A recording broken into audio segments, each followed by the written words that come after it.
and welcome to the 14th prompt for Women's History Month. I decided to release two today because obviously I missed one yesterday, so I wanted to catch up. And we're nearly up to date with the amount of days that are in a month.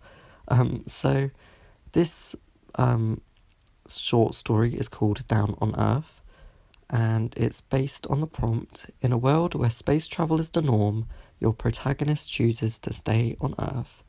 So let's get right into it. Commercialized space travel began in the 2020s, near on 20 years ago. Since then, over 16,000 flights into space have been made. My mother was the first in my family to go. She was rich, so it was no skin off her teeth to pay a small fortune to see the world from above. Then my brother and husband went together on my husband's stag do. I've never been a traveller. I'm a woman with a very weak stomach. That's what my mother used to tell me. Every time someone I knew went to the heavens, I prayed they'd return to me safely, and every time they did. That was until Monday, the 18th of August, 2042, the day I almost lost my daughter. It was a school trip she was invited on. She was nervous about flying, just as I was. "You've gone and given her your nerves, you silly woman," Mother would scold me. My husband promised our daughter everything would be okay, but I was convinced something bad was going to happen. We argued for weeks about it, but eventually I gave in. Flights to space happen every day. She's only going around the moon. She'll be back by tea time. That's what my husband said that finally convinced me.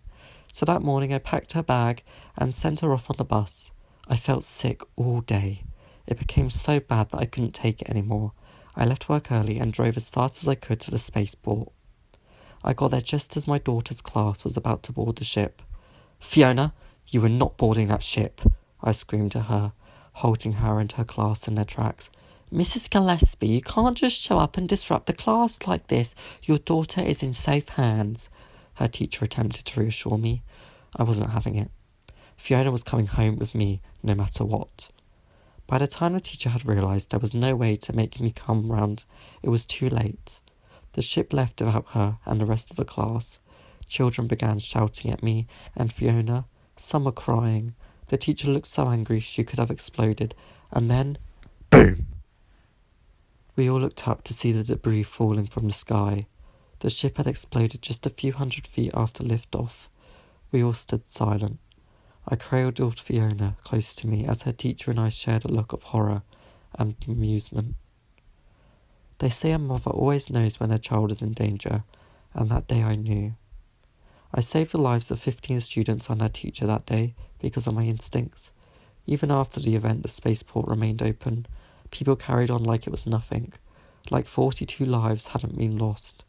I demanded my husband or my brother swear to never board a ship again, and they promised. My mother, well, she was on the ship that day, wanted to surprise her granddaughter. My family will never board a ship again. We will always remain down on Earth.